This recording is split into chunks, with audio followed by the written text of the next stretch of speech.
Mr. René, welcome to this episode from Bali. How are you feeling?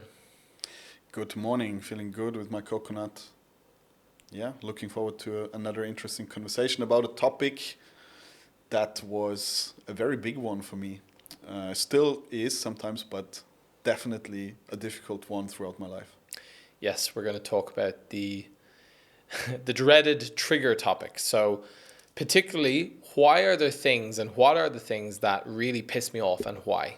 So, maybe you're someone who's listening to this who's, done some work in yourself, you think you're quite self-aware, maybe you did therapy or, seeked to understand yourself better, but there's still just certain maybe people or situations that no matter what you do, no matter how much work you seem to do and how reflected you are, they just seem to grind your gears and get under your skin and piss you off.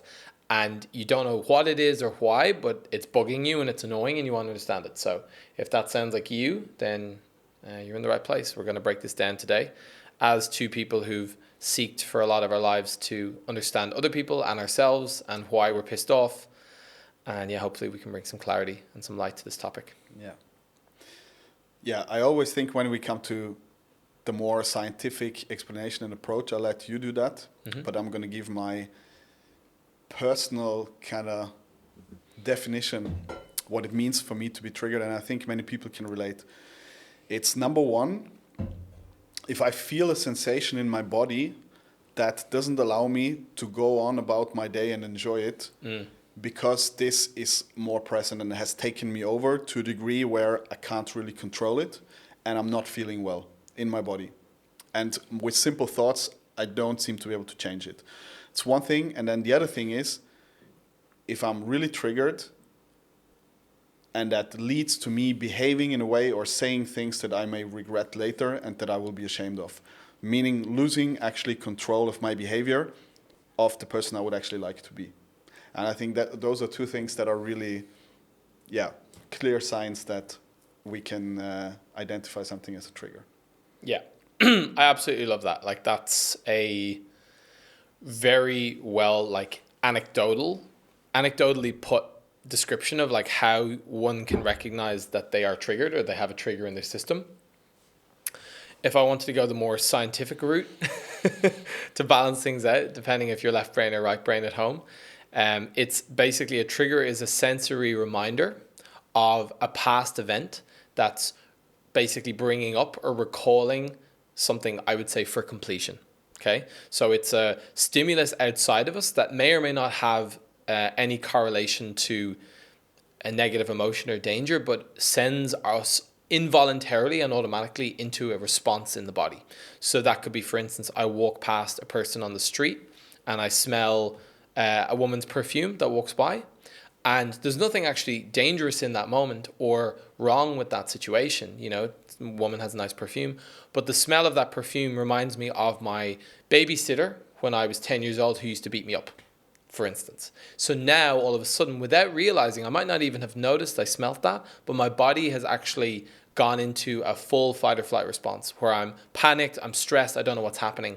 And this is a classic example of being triggered. Now that's extreme, you know what I mean? I'm using an extreme example to draw a through line, but what you're saying is great, because these are things that can happen every day, all the time, from a person cutting us off in traffic to someone saying something we didn't like.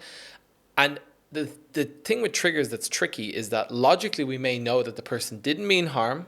Actually, what they said wasn't that bad. Actually, they're not even talking about us. But for some reason, our body's just like fucking pissed. You know what I mean? Yeah. And we can't get our mind off it, even if we try to rationalize with the mind.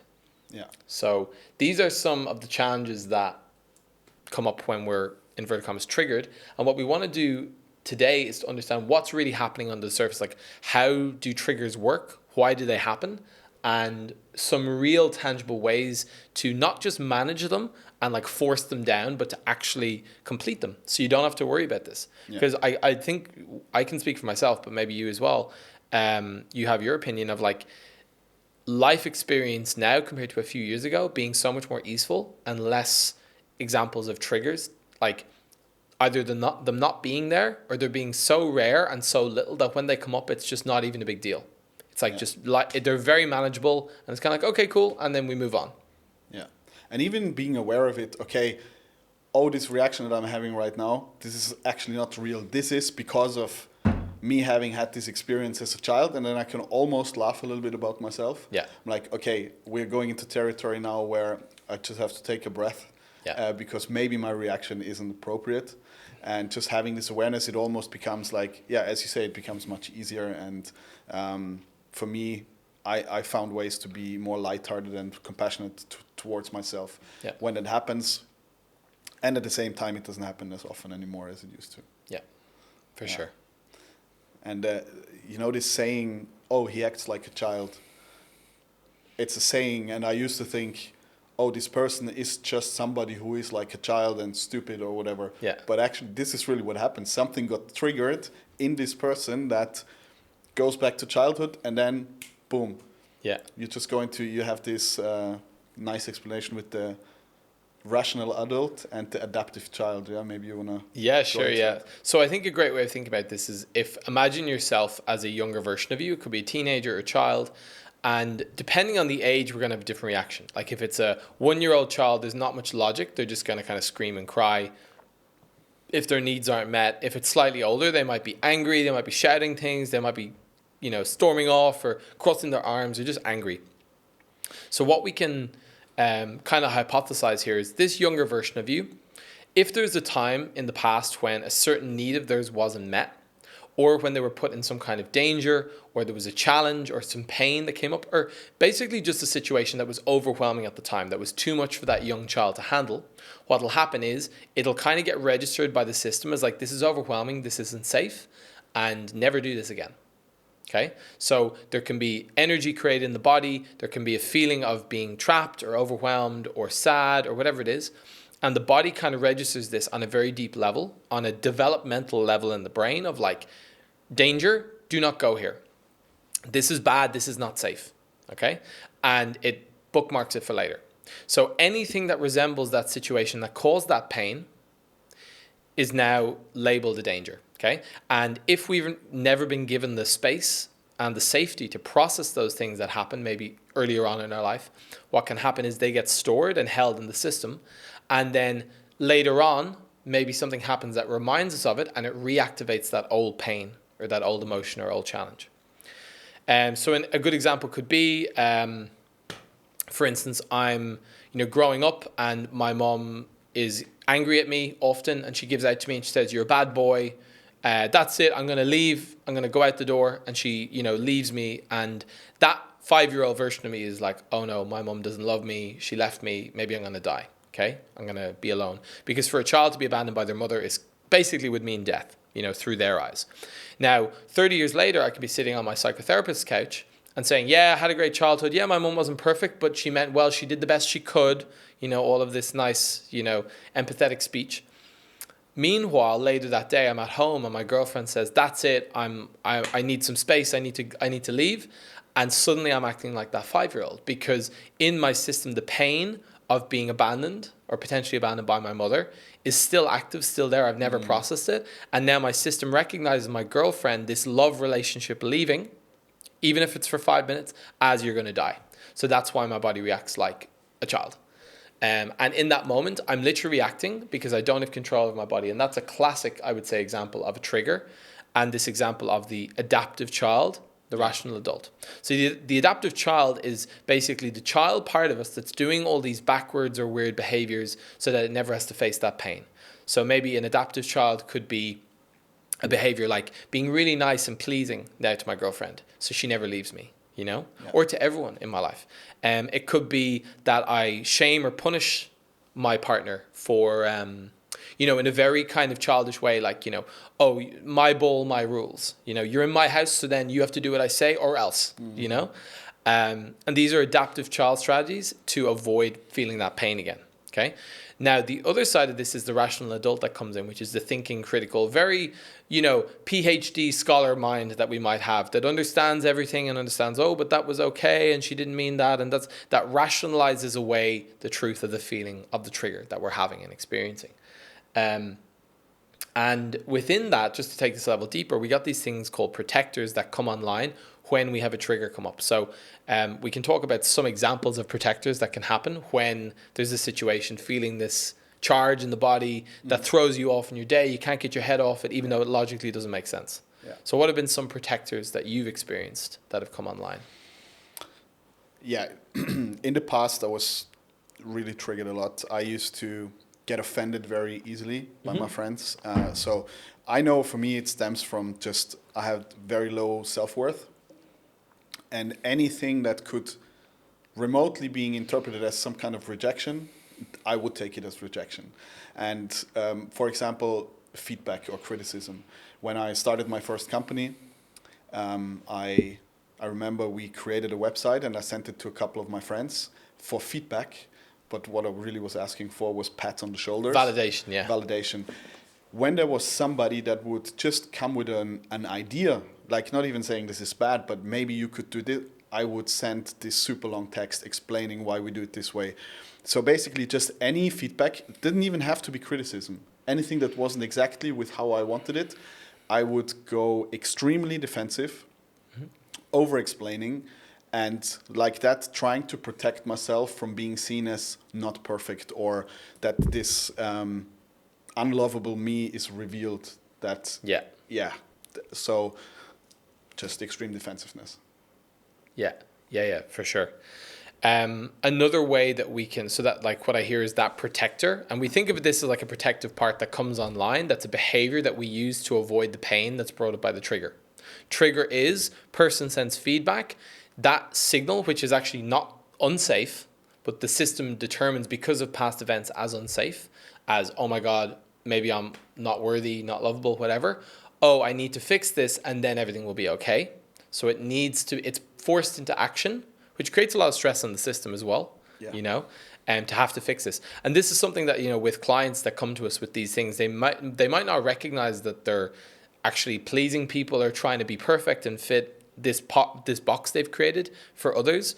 But what they recognize is as soon as they start to identify these patterns of protection, jumping into action, and then can let go of them and find an easier way, the amount of energy they get back and stress that's released that they didn't even know was happening, because that was just their entire experience of life, their whole life. Yeah, that's just how I am. I didn't know there was an option to be different. Yeah. And if somebody didn't like it was their fault, not mine.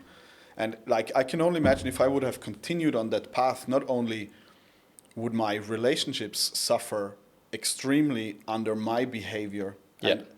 And so one could say the people around me would suffer from this, but also myself, because as you said, this would stress myself all the time to keep up that image and having to protect myself all the time. And I live in constant stress, and I did that for a really long time.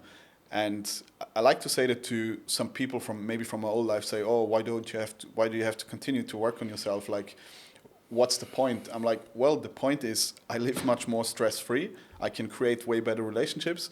I don't lash out in my communication. I'm more understanding to others. I take accountability because I always used to say, oh, it's so unfair. People always treat me that way.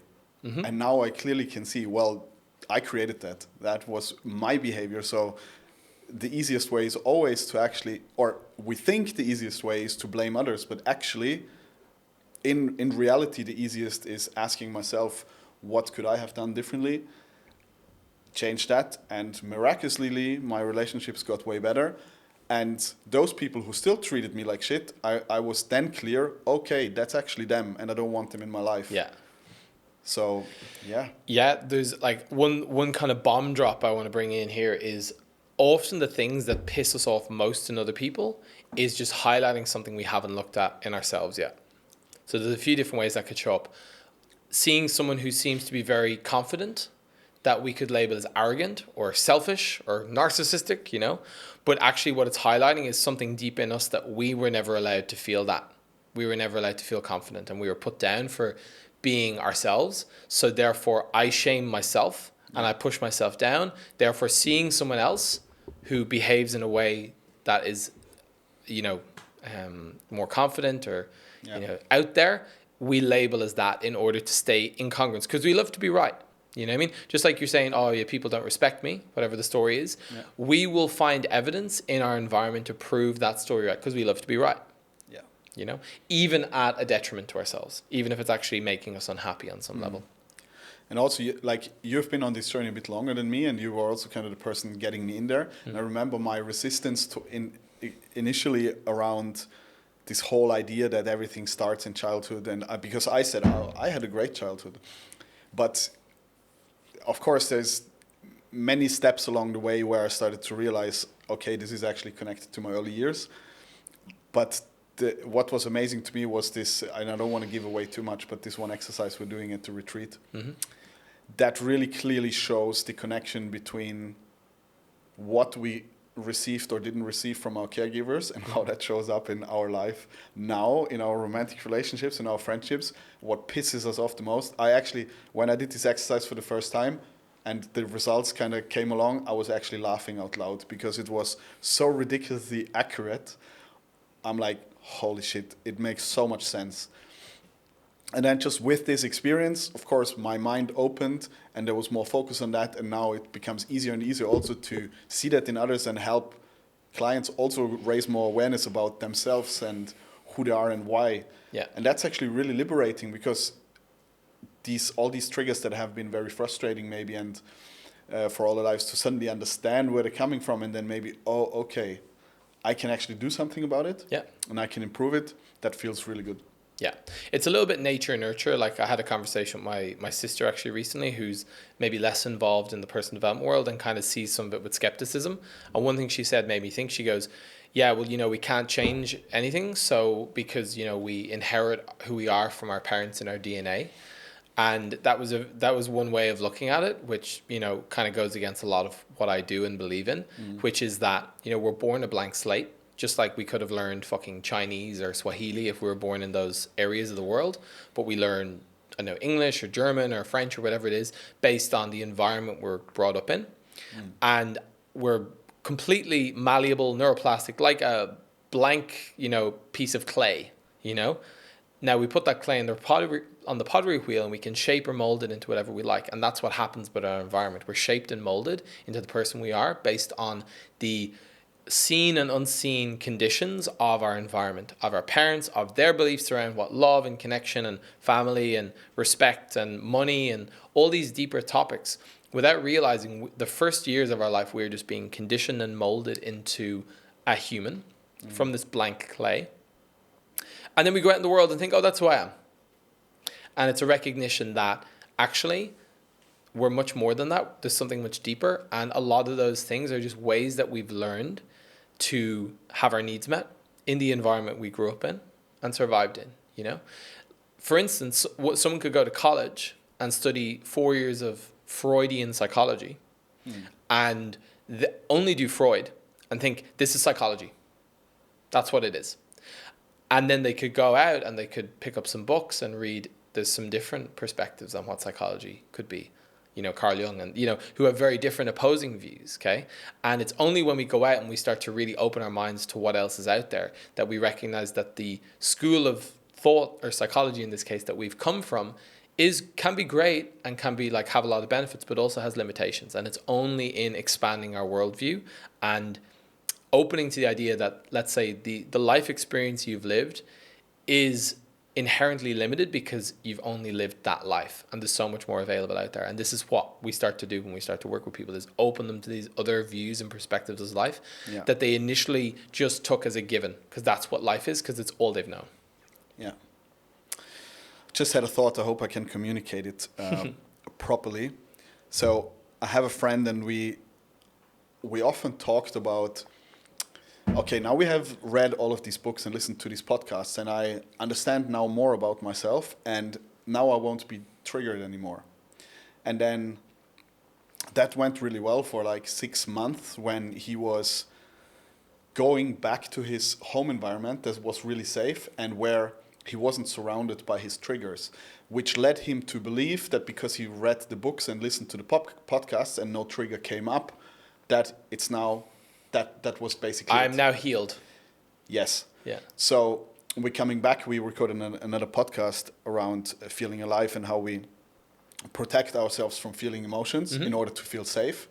And this is the same like with the triggers. If I live in an environment where I really try to avoid any trigger, I might live in the illusion that actually I am quote unquote healed, but this will come at the cost of really not feeling alive, because you're going to be doing a very limited amount of things. Safe zone, yeah. No new things. So life will maybe be not so painful, but it will also not be exciting. Yeah. And here it comes to the point of actually embodied self-development work. And I don't know if everybody knows what that actually means. I wouldn't have known a while ago. So coaching, therapy, podcasts, and all of these things, they're all great. And I think it's very, very important step to even raise awareness. Who am I? Why am I triggered? What are my topics? And then you're actually at a place where you can have great conversation and present yourself really reflected to others. Yes. But if the embodiment work, which is conscious connected breathwork, for example, or body work, or there's lots of tools, is this felt in the body lived experience of working with these triggers and wounds. Because without that, what happens, and I have seen that in a few situations in my private life, was then I thought I know somebody until a trigger came up, and then I saw a completely new side of them. Yes. Where Jekyll and Hyde, kind of. Yeah, they started to act, behave, and talk in a way that I would have never expected and have never seen before. And they are also suffering from this, because obviously the fact that they are behaving like this means they're in terror, in stress, and it's not nice for them either. So I do have a level of compassion, and for myself as well when that happens. Yeah. But yeah, this is like really an important piece of, I think, what a lot of people are missing, that think that work on themselves, that they're really super aware and reflected, but they haven't added the embodiment piece, which actually helps them to stay true with themselves in a very difficult situation, not saying things they will regret, not feeling bad about it for a very long time, and actually not only being aware of that there's a trigger right now, but also creating the capacity to not act on it. And that's the end boss, I think. Yeah. And I don't want to compare myself with anybody else. I compare myself with me. I was horrible in the past. I would say above average many triggers and offendedness. And now I'm really proud of where I am. Yeah. And it still happens sometimes, and I'm in no way perfect. But this whole mix of mind-based work and the embodied work was really the secret sauce. And yeah, that's why we are so passionate about what we do, because it's really effective. I love that. And, I've got one or two things to say on that, but one thing I want to add first is we were talking before about protectors, and one of them is like the defensive part that comes alive that wants to fix everything or self-shames, but another one is this idea of firefighters, these guys who come in, and that's more of an addictive behavior. So when a trigger comes up, some people go to like self-shaming or trying to fix things outside or blaming others. Another approach that some people use is turning to different substances and different outlets. So it could be alcohol, it could be smoking or vaping or nicotine, it could be porn, it could be social media, it could be food, or even like just gossiping and talking shit. Yeah. Different strategies that we've developed to deal with this deeper stuff that comes up. So where, you might have an example of like, I know someone who, has very high goals for like, not going out, not partying, not drinking, but then maybe some triggers come up, and then almost like they can't help themselves and they have to go out on the weekend, you know what I mean? So that's an example of someone who would like has in their mind very good intentions, but as soon as the body has a reaction, the body is ultimately the one that decides. Like it's like the mind is the child, the body is the parent. The child wants to go to the park and eat an ice cream and play football, but if the adult, the body says no, then the child's staying at home. No ice cream, Yeah. So my mind can say I want to go on a diet and not drink alcohol. And then my body, the adult, says, well, actually, we're triggered, so we're going to drink this fucking big bottle of vodka now, And the mind doesn't have any, can't do anything about it. And then once we've recovered from the hangover, is then going to sit and shame and say, oh, you're so weak. Why didn't you do that? Now you need to listen to more podcasts. You know what I mean? It's like, it's that kind of endless cycle. And the way I describe that is like using the mind as in an attempt to control the body, Yeah. or this analogy that our teacher uses, like the rider, the guy sitting on top trying to control the horse.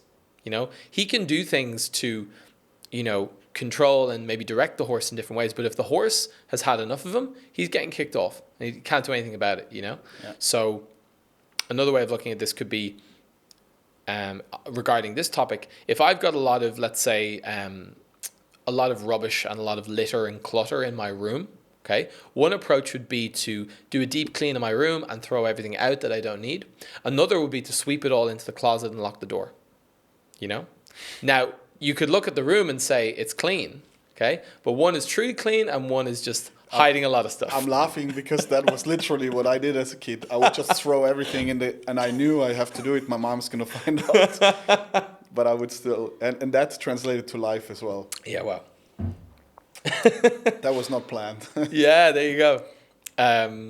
Love that. So that's a great analogy. It's like you can do the deep clean, or you can stuff everything in the closet and hope that someone doesn't open it. Because if they do, it's all going to come spilling out. Yeah. And that fear, lingering fear. Yes. Yes. Yeah. I had a time in my life where I did that, also in terms of behavior in life, where I literally woke up in the morning, heart rate skyrocketed right away. First thing I did was checking my phone, checking if there was any bad message where something I did was exposed that I was trying to hide. Brutal. Yeah. Every single day. So.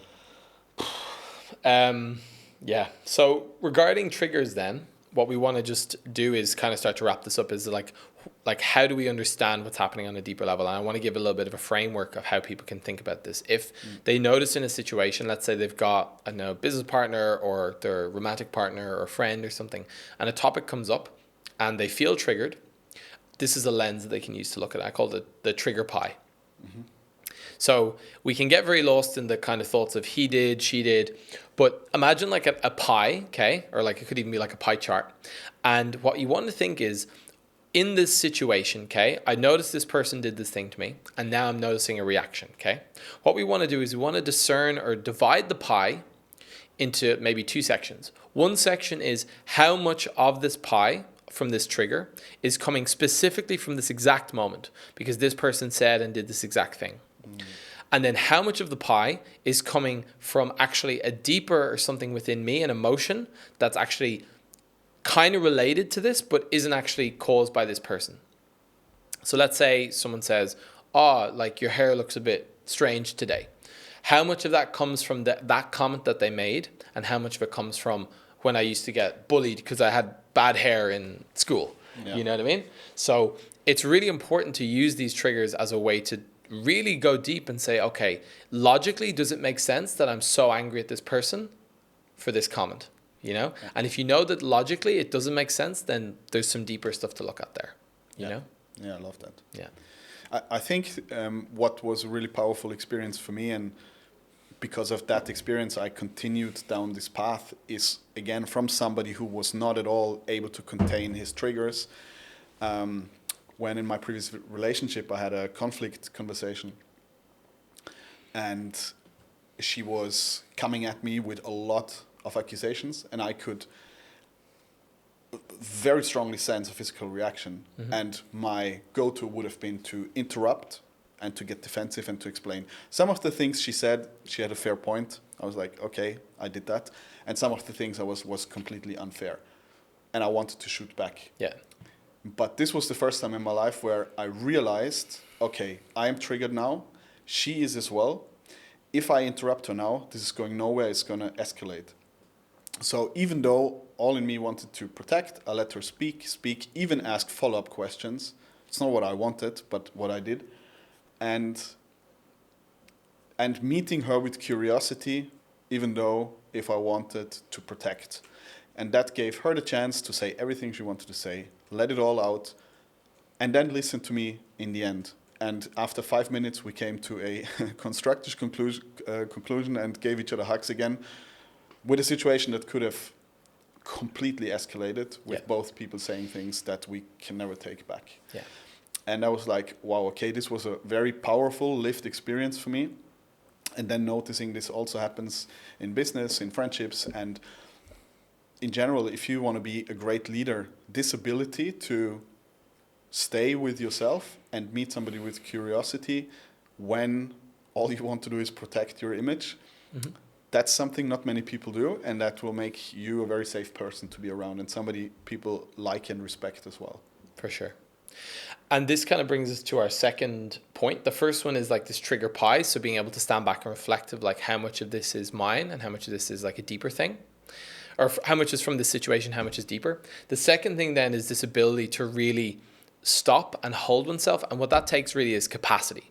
Okay, so someone who has what we call a low capacity, something happens and it instantly overwhelms them and they just fly into defensiveness, or, you know, the guy who like gets triggered and then just has to grab the bottle of vodka or whatever. There's no other option. Like they are a slave to their impulses. And basically it's like they're tied up in the seat of their car. You know, someone else is driving, or it's like a self-driving Tesla, you know? Yeah.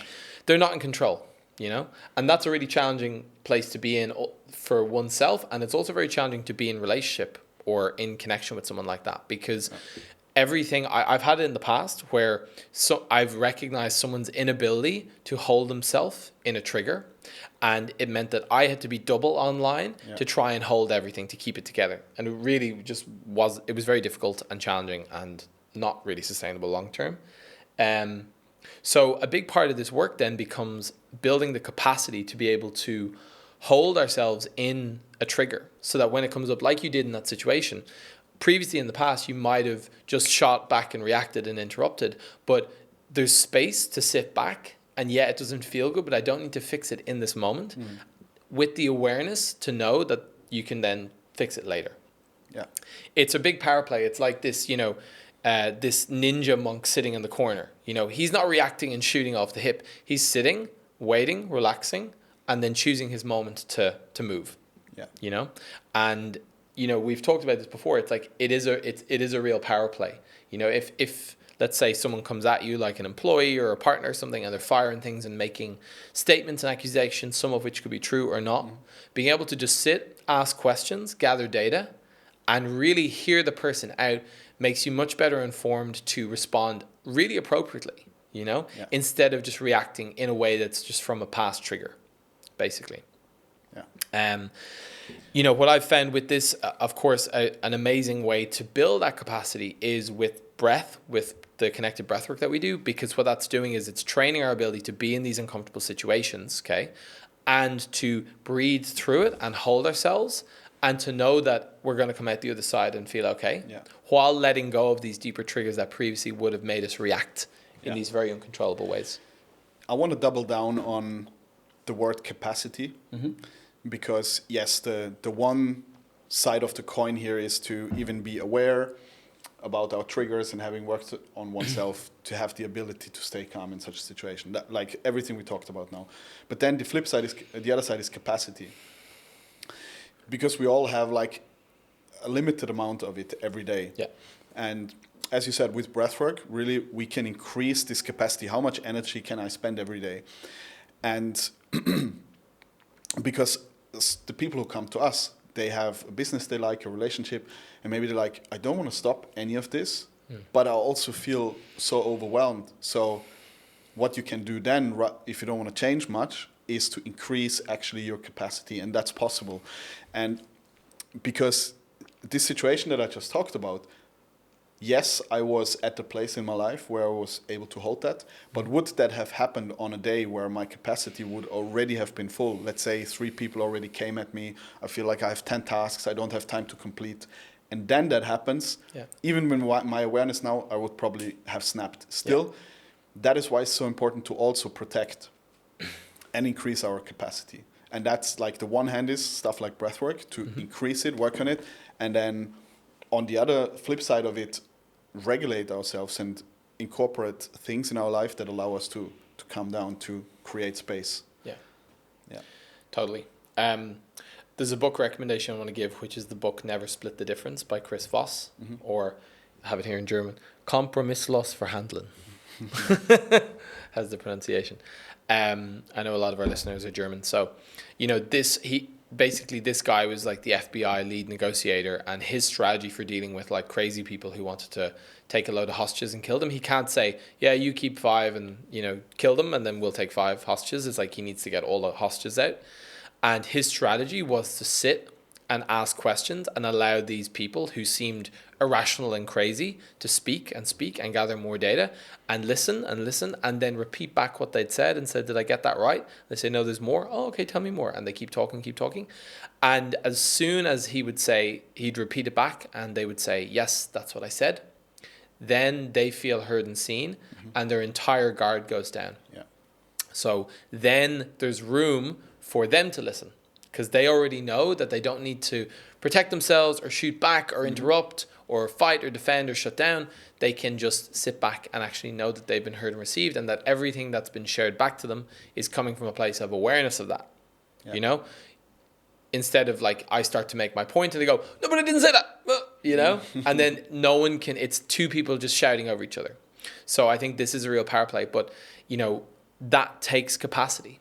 It really does. Yeah. And that for me is at the core of dealing with these triggers, whether it's, you know, I said walking down the street and you smell something that reminds you of a troubling incident, or a real-time event happening with someone in your life that's feels very real and maybe logically, you know, doesn't make sense, but is still creating a physiological reaction, then all the time the capacity is going to just give you more bandwidth and more ability to just work with that, to not fall into the old pattern, and to, be able to choose a new outcome, you know, because that's really what this is about. Like, the whole point for me of this work is not to just do it for the sake of it, you know, like some kind of addiction. It's like, it's actually the consistent deepening and then being able to choose new outcomes that create new trajectories in my life.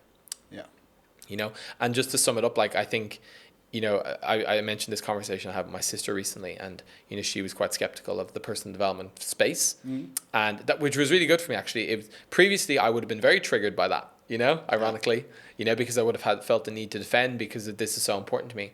And actually my capacity to sit with her and hold her in compassion for her experience and her view, and not need to fix or change her, and listen to her questions, and maybe even interpret what could be underneath asking those questions, all comes from me having done my own work, you know, to really be in that situation with a family member, you know, which can be the most challenging situation sometimes because we've got so many links with old versions of us that got triggered. But she said, why do people need to keep doing that work? What's the point? When do you stop? And I think I said the first stage is doing this work so that we can feel good in ourselves, so that we're not just getting triggered all the time by people and living in stress and fear and in pain, and it just, life is just difficult, okay? And that's typically when people come to us. They're like, look, I just feel bad, I feel flat, I feel off, stressed, you know, I did all these things and it's not working. I need to change something. I don't know what it is. That's usually where we start. So stage 1 is like, I do the work on myself so I can feel better, you know, and life doesn't seem so hard. Stage 2 then is, now that I feel good, I've got all this extra energy. What would I like to do with it? You know, I've removed the blocks to doing the things I really maybe wanted to do. Maybe I followed a path in life that I thought was good, or I could have success, or my dad wanted me to do, you know, or deep down I'm trying to prove something. But actually, I'd love to do this other thing that I've always been scared of. For me, it was music. You know, I was playing music as a, you know, professional, traveling, playing these gigs. What I really wanted to do was my own music, you know? As an artist, that was my edge. But it was so painful to potentially suck at it, or it to fail, then I would just suppress it and say, no, I don't want to do that. So this work, stage 2 for me, was opening to what's possible with that, you know, as well as expanding my, you know, awareness, like dealing, let's say, with business and money challenges, to be able to then lean into like, oh, okay, I want to create like a business. I want to really, you know, grow that. And like, it's possible for me to create these levels of wealth that I didn't know were possible, you know, from the old version. So that's stage 2. It's the, now that I feel good, what do I want to create, you know?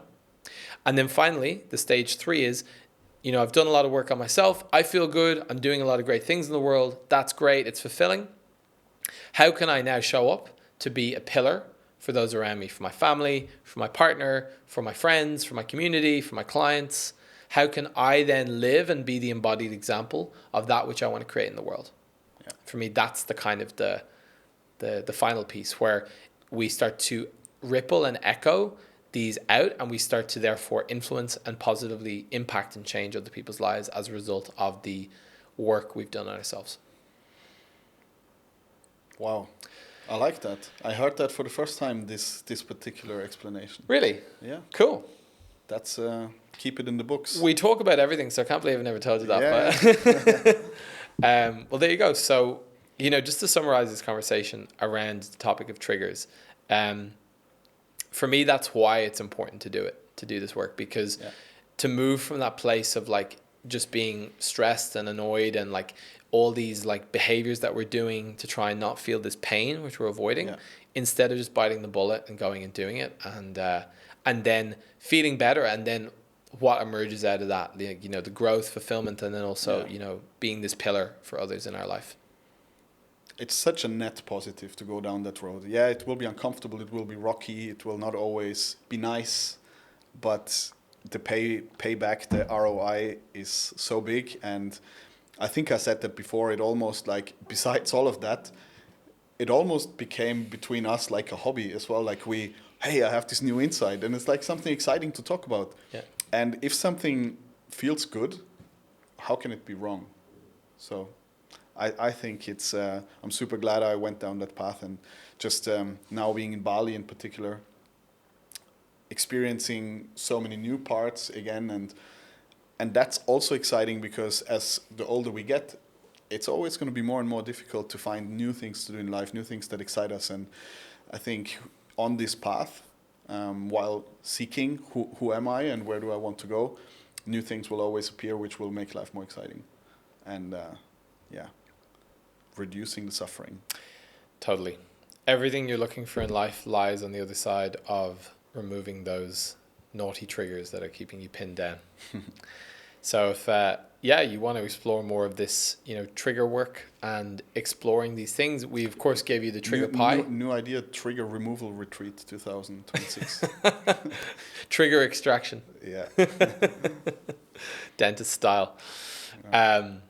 If you want to find out more, you can always speak to us and reach out. We've got retreats and one-on-one work that is really powerful for doing this, at really identifying those deeper things, where they come from, and then not just understanding them cognitively like we talked about, but actually processing them on a deep level, like letting go of and removing those memories and stored things in the body, so that the next time your business partner or romantic partner or your mom or dad or whatever it is says or does that thing, it moves from being this automatic response, either in a fixing or critical or addiction way, to having the capacity and space to really slow down, to breathe, to respond, to ask questions, and to move forward in a way that is just way more healthy and feels better, and it's just way more easy. Yeah, just to close it off, that reminded me, because now it's Christmas, New Year just taking place, and there was actually a few clients who shared with me in particular, like, thank you so much for what we worked on together, because the Christmas I spent with my family this year was way more enjoyable, way less edgy, way less triggering. I was able to sit with the things that usually annoyed me so much way better. And I can say for the first time in a while, I really had a good time just being with my family. And I mean, that's huge. Absolutely. Like so much of family can, even though it can be a beautiful thing, can be tainted by all the things that just piss us off. So nice little bonus. So there you go. Thanks for joining us today. Thanks for listening. And if you would like to find out more, realllyalign.com, Instagram, LinkedIn, Really Align. A couple of retreats coming up later this year, Georgia, Greece. Reach out for more information, and we'll see you in the next podcast. See you later.